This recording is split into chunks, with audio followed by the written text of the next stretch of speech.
Meu nome é Daniele e eu vou apresentar a resolução da questão 1 do trabalho prático 2 da disciplina de Introdução à Robótica Industrial.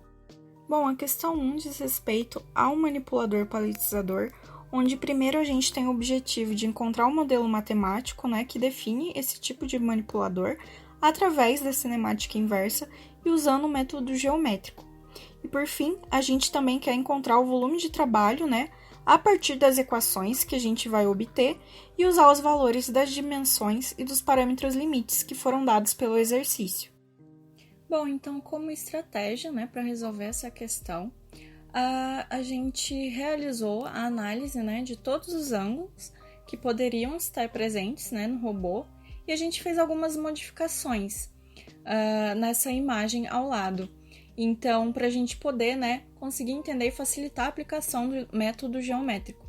Então, assim ficou mais fácil para a gente poder encontrar a equação matemática, que define a cadeia cinemática inversa desse robô. Então, as modificações, a gente pode ver elas nessa nova figura.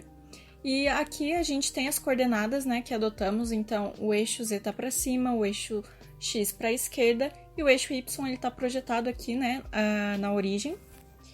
Então, a gente primeiro aqui também definiu o nosso ponto P de referência, bem nesse ponto aqui, e as juntas do robô, para que a gente pudesse realizar a análise desses ângulos e dimensionar as posições relacionadas ao sistema de coordenadas X, Y e Z. Então, as juntas definidas que possibilitaram com que a gente realizasse toda essa análise foram as juntas A, B, C e D. E assim a gente teve o desenvolvimento das equações que estão mostradas a seguir. Bom, então aqui na junta A, como ela está marcada no nosso ponto de origem do sistema, então as coordenadas seriam 0, para os 3 eixos. Bom, já na base do manipulador, a gente tem a presença de um triângulo, e isso possibilitou que a gente fizesse o uso, das relações trigonométricas, que quando foram aplicadas, a distância média dele, e relacionadas com o ângulo θ0, elas acabaram determinando a posição da junta B, referente a esse mesmo sistema de coordenadas. Então, após a realização de todas essas operações, a gente conseguiu obter essa seguinte equação para a junta B. Já para a determinação da posição da junta D, referente ao sistema de coordenadas dx, dy e dz, a gente fez o mesmo procedimento, usando e aplicando as relações trigonométricas, mas para esse caso a gente fez a análise com relação ao triângulo que possui ponto de referência P, com o sistema de coordenadas px, py e pz. Então a gente conseguiu essa outra equação que a gente pode verificar aqui. Bom, aqui a gente também foi possível determinar o valor do ângulo θ0 através desse seguinte equacionamento, já que esse ângulo ele consiste na rotação sobre o eixo Z, sobre o plano XY. Então, depois da gente conseguir encontrar os valores da posição B e da posição D, a gente consegue encontrar o valor de uma distância euclidiana, uma vez que essa distância ela é obtida através de 2 pontos. Então, a gente acaba aplicando o teorema de Pitágoras, a fim de facilitar a obtenção dos ângulos auxiliares, beta, alfa e gama. Agora, a gente dá início a achar os valores e os equacionamentos dos ângulos auxiliares. Então, primeiro aqui para o beta, a gente acabou utilizando a lei dos cossenos, que é dada por esse seguinte equacionamento, essa análise aqui desse triângulo. Então, analisando o triângulo da nossa imagem modificada do robô paletizador, onde o ângulo beta se encontra, e aplicando esses conceitos que a gente pode verificar aqui, a gente chegou nessa seguinte equação. E através dela e isolando o nosso beta, a gente, por fim, conseguiu encontrar o valor dele. Bom, para encontrar o ângulo alfa, a gente também poderia utilizar a lei dos cossenos, mas a gente optou pela lei dos senos porque ela daria uma simplificada no valor desse ângulo. Então, quando a gente aplica essa lei e isola o nosso ângulo alfa, a gente consegue obter esse seguinte valor para o nosso ângulo. O nosso ângulo gama, a gente encontrou ele através das razões trigonométricas que são dadas pelo um triângulo retângulo, já que ele se encontra dentro de um. Então, o equacionamento que a gente encontrou foi feito através dessa seguinte análise. Aqui a hipotenusa está representada pela distância euclidiana a E, enquanto que o cateto oposto está representado, né, pela relação entre a distância dos pontos B e D em relação ao sistema de referência adotado no eixo para cima, né, que é o Z. Então, por isso que a gente tem essa subtração DZ menos BZ. Aqui, o nosso cateto adjacente, né, ele está representado através da aplicação de Pitágoras, porque aqui a gente tem a relação da distância entre os pontos B e D em relação ao sistema de referência sobre o eixo do plano XY. Por isso é que a gente tem a raiz, né, desses pontos relacionados ao eixo X e ao eixo Y. Então, como o nosso gama vai ser representado pela equação da tangente, uma vez que ele está localizado, né, aqui na posição onde a divisão será do cateto oposto pelo cateto adjacente, a gente consegue encontrar esse seguinte equacionamento e isolando ele, portanto, a gente tem esse seguinte valor. Bom, então depois de todo esse processo, né, para encontrar os valores desses ângulos auxiliares beta, alfa e gama, a gente consegue também achar as equações dos valores dos ângulos restantes, que é o θ 0,1 e o θ 0,2. Então, o nosso θ0 a gente já estabeleceu ele, né, anteriormente, e, portanto, fazendo a análise, né, novamente daquela nossa imagem modificada com os ângulos, a gente consegue estabelecer que o θ1 ele é dado aqui, né, pela subtração do θ2 menos o ângulo alfa, enquanto que o nosso ângulo θ2 ele vai ser 180 menos o ângulo beta menos o ângulo gama, uma vez que esses ângulos, né, eles estão relacionados formando um ângulo interno de 180. Bom, então depois de encontrar toda a cinemática inversa através do método geométrico, né, do nosso manipulador, para finalizar a questão, a gente precisa realizar uma implementação no MATLAB para obter o volume de trabalho dele. E isso é realizado através da cinemática direta, que é, né, um processo de determinação da posição e orientação do efetuador quando a gente conhece as posições das juntas dele. Então, esse tipo de cinemática, né, ele relaciona as estruturas trigonométricas conhecidas e usando, né, os triângulos retângulos para obtenção da posição e orientação. Então, para isso, a gente utilizou as dimensões e os parâmetros limite que foram dados, né, pelo exercício e encontramos, né, todas as equações de todas as juntas A, B, C e D, E e F e também do nosso ponto P. Então, depois de encontrarmos todas as equações da cinemática direta, nós utilizamos todas elas na implementação do código do MATLAB para poder encontrar o volume de trabalho desse manipulador paletizador. Então, aqui a gente tem 3 prints, né, com 3 mudanças de perspectiva desse volume de trabalho. Temos a visão frontal, a visão superior e também uma outra visão superior com outra mudança de perspectiva. Olá, eu sou o André e eu vou apresentar a questão 2 desse trabalho. Nessa questão foi pedido o cálculo da cinemática direta do manipulador UFSC-Bot utilizando o método DH. Para utilizar o método DH, iremos utilizar a matriz de transformação homogênea do método DH, na qual os parâmetros A, D, θ e α são os parâmetros de DH.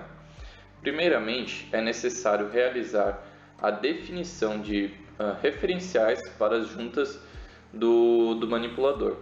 Com isso, a gente conseguiu obter as definições na imagem acima. Após isso, podemos começar a preencher a tabela dos parâmetros do método DH. Com isso, analisando as transformações, podemos preencher a tabela na qual é dada abaixo. Com a tabela preenchida, podemos aplicar na matriz que já foi vista. Com isso, se obteve as seguintes matrizes de transformações.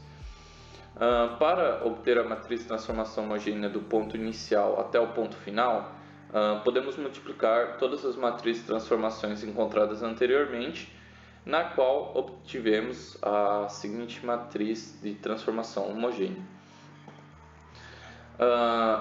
Isso foi o cálculo de um manipulador, mas sabemos que ambos manipuladores são iguais, apenas seu sentido é invertido. Os sentidos são invertidos em relação ao eixo X. Com isso, podemos apenas modificar nas matrizes anteriores o valor correspondente ao eixo X de cada matriz de transformação. Com isso, obtivemos a seguinte matriz de transformação homogênea para o manipulador 2, na qual se mostrou um resultado coerente. Então, podemos realizar algumas análises, na qual para o manipulador 1 foi obtido um valor de 441,5 mm e para o manipulador 2 de menos 441,5 mm, na qual representa o alcance desse manipulador. É um resultado coerente. E para a altura, o D, a gente obteve 458 mm, na qual pode ser a diferença da altura da base Z até a normal comum da garra. Seria a altura vertical. Então, em ambos manipuladores, esse valor se manteve positivo, então está coerente. Já na parte 2 dessa questão, foi requerida uma distância L mínima para que os manipuladores conseguissem manipular uma caixa num raio de 300 mm. Com isso, a gente teria que ir trabalhando com as distâncias em relação à origem dos manipuladores e até que achássemos um espaço, uma intersecção entre os dois espaços de trabalho de 300 mm. Foi realizada uma simulação do espaço de trabalho no plano, forma planar, e a segunda imagem corresponde a uma ampliação do resultado obtido. Com isso, observando a imagem, pode-se dizer que a escolha de X para o manipulador 1 de menos 441,5 com relação à origem e X igual a 441,5 para o manipulador com relação à origem, esses espaços foram coerentes. Com isso, nosso L mínimo se deu no formato de 883 milímetros. Olá, meu nome é Vinícius Pereira e eu vou falar um pouco sobre o exercício 3. Então, para o desenvolvimento do exercício proposto, será analisado as cadeias cinemáticas apresentadas na figura, com o intuito de utilizar o método de DLH e, através dos conhecimentos teóricos vistos em sala de aula, determinar a cinemática inversa dos manipuladores. Então, inicialmente nesse primeiro manipulador foi feito todo o seu referencial e determinado os parâmetros seguindo o modelo de DH, cada parâmetro para cada transformação. Então, é determinado para a transformação de 0 para 1, de 1 para 2, de 2 para 3. E depois, seguindo com o modelo de matriz genérica, podemos gerar as matrizes para cada uma da transformação do sistema.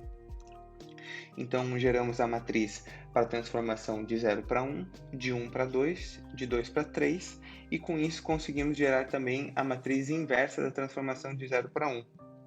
Assim, podemos fazer as multiplicações das matrizes, buscando obter uma matriz de transformação do sistema de 0 para 3. Para isso, multiplicamos pela matriz inversa da transformação de 0 para 1 dos dois lados da igualdade, para ficar mais fácil identificar na resolução. Com a multiplicação, podemos comparar as posições entre as matrizes da igualdade e identificar equações para isolar as incógnitas de interesse. Assim como nós comparamos a posição 3, 4 e encontramos Px S1 menos Py C1 igual a zero. Jogamos Py C1 para o outro lado e, isolando θ1, conseguimos encontrar θ1 igual a arctangente de Py sobre Px. Fizemos essa mesma analogia, porém comparando a posição de 2 para 4 de cada matriz. E encontramos Pz menos L1 igual a S2 L3. E isolando θ2, encontramos θ2 igual a arcseno de Pz menos L1 sobre L3. Com o desenvolvimento que tínhamos feito, não era possível determinar o θ3. Assim, fizemos outra manipulação. Multiplicamos os dois lados da igualdade pela matriz inversa da transformação de 1 para 2. Com a multiplicação feita, comparamos as posições 2, 4 das matrizes e conseguimos isolar o θ3, encontrando o θ3 igual a arctangente de menos PZ mais L1 sobre menos PXC1 menos PYS1 mais L3. Então, agora com a análise da segunda cadeia cinemática, trabalhamos da mesma forma, foi feito todo o seu referencial, determinando os parâmetros e nos baseando no modelo de matriz genérica, e geramos a matriz para cada transformação do sistema. Temos então as matrizes referentes à transformação de 0 para 1, de 1 para 2, de 2 para 3, e com isso podemos determinar a matriz inversa também de 0 para 1. Assim podemos fazer a multiplicação encontrando a matriz de transformação do sistema de 0 para 3. Então, para isso, também multiplicamos os dois lados da equação, a matriz inversa da transformação de 0 para 1. E com a multiplicação, podemos comparar as posições entre as matrizes da igualdade e identificar equações para isolar as incógnitas de interesse. Então, primeiramente, comparamos a posição 1, 4 e encontramos D3 igual a PX. Depois, comparamos a posição 3, 4 e achamos D2 igual a PY. E por fim, comparamos 2, 4 e conseguimos determinar D1 igual a menos PZ menos L. E nesse caso do segundo manipulador, como todas as juntas do manipulador são apenas de translação, nós só tínhamos que determinar D1, D2 e D3. Agora, partindo para a terceira análise do manipulador, nessa mesma lógica foi feito todo o seu referencial, determinando os parâmetros para cada transformação, e com base no modelo de matriz genérica podemos gerar a matriz para cada transformação do sistema. Então geramos a matriz de transformação de 0 para 1, de 1 para 2 e de 2 para 3. Também fizemos a determinação aqui da matriz inversa da transformação de 0 para 3 e, por último, nós pegamos e multiplicamos também a matriz inversa da transformação de 0 para 1 dos dois lados da igualdade para ficar mais fácil identificar na resolução. Com a multiplicação, podemos comparar as posições entre as matrizes da igualdade e identificar equações para isolar as incógnitas que nós temos interesse. Primeiramente, nós fizemos a comparação na posição 1, 4 e encontramos Px menos L1 igual a C2L3 mais L2. Isolando o θ2, nós encontramos θ2 igual ao arquicosseno de Px menos L1 menos L2, tudo sobre L3. E também comparando a posição 3, 4, nós já achamos D1 igual a PZ. Com o desenvolvimento que tínhamos feito, não era possível determinar o θ3, da mesma analogia que aconteceu no manipulador 1. E assim, nós pegamos e multiplicamos os dois lados da igualdade pela matriz inversa da transformação de 1 para 2. E com a multiplicação feita entre as matrizes, nós conseguimos comparar as posições 2, 4 das matrizes e conseguimos encontrar essa equação. Menos Px S3 mais PY C3 mais L3 S3 mais L1 S3 igual a 0. Com o desenvolvimento e isolando o θ3, nós encontramos que o θ3 ele é igual a arctangente de menos PY sobre menos Px mais L3 mais L1. E por fim, nós finalizamos a análise dos três manipuladores. Olá, eu sou o Lucas e estarei apresentando a demonstração da cadeia cinemática de um braço robótico similar ao braço humano. O braço robótico em questão é o do robô AIST HRP2. Ele apresenta 6 juntas de revolução e 6 elos. Para o estudo aplicado, foram feitas as medidas de um braço real e transpostas para o modelo no SolidWorks. Desta forma, o ombro apresenta 150 mm, o braço 300 mm e o antebraço também 300 mm. Após isso, definimos as orientações originais dos sistemas de coordenadas de cada junta de revolução. Temos 6 sistemas ao todo. Vale da relação de posição e orientação entre os sistemas de coordenadas, estabelecemos os parâmetros de Dynavit-Hartenberg. Podemos notar um certo padrão de preenchimento. Isso se deve ao constante alinhamento dos eixos Y dos sistemas de coordenadas originais. Após a obtenção desses dados, aplicamos eles às matrizes de transformação homogêneas para representar a relação entre subsequentes sistemas de coordenadas. Com as matrizes definidas e simplificadas, utilizamos os dados em MATLAB para encontrar a inversa da primeira matriz de transformação homogênea 1:2. Realizamos a operação de multiplicação entre essa matriz inversa e a matriz NOAP. Em seguida, obtemos a resultante da multiplicação das matrizes de transformação homogêneas das juntas 2:6. Agora, utilizamos a multiplicação da primeira matriz inversa com a NOAP para igualar com a matriz 2:6. Podemos igualar os termos de ambas as matrizes que estão na mesma localização. Desta forma, definimos os comportamentos dos ângulos dessas juntas, nos fornecendo o modelo cinemático do braço. Na questão 5, foi requisitado o cálculo da cinemática inversa do manipulador 9R, utilizando algum método de cálculo numérico, na qual vamos utilizar o algoritmo de Storner-Price. Primeiramente, necessitamos de algumas informações, na qual cada elo do manipulador vai possuir um comprimento de 20 unidades de comprimento. A distância L1 e L2, cada uma possui 50 unidades de comprimento, e o ponto P está localizado a 100 unidades de comprimento na direção X e 75 na direção Y. Além do mais, foi nos dado algumas restrições, que nenhum elo pode se chocar entre si ou contra a própria caixa, em volta da engrenagem. Para a aplicação do algoritmo de Storner-Price, iremos utilizar 3 scripts, na qual é o DVEC3, que é o próprio algoritmo de Storner-Price, a função objetivo, na qual vamos definir as nossas variáveis, o comprimento de cada elo do manipulador, a posição desejada, a cinemática direta, a posição final em X e em Y. Iremos adicionar também penalizações para limitar os ângulos de cada ângulo, os valores de cada ângulo. Sendo assim, caso ultrapassar isso, irá somar um valor muito alto no resultado, sendo assim descartado. E a própria função objetivo, retornando o resultado. Para a aplicação do general, iremos configurar alguns parâmetros, na qual podemos definir os valores máximos e mínimos, a quantidade de variáveis também que possuímos, o número de bolinhas que desejamos criar e o número de interações que o programa vai fazer. Além do mais, foi adicionada a própria função objetivo na parte inferior desse script.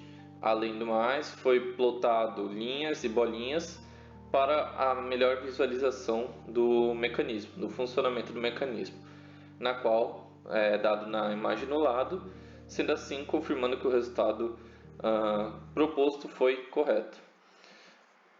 Obrigado pela atenção e é isso.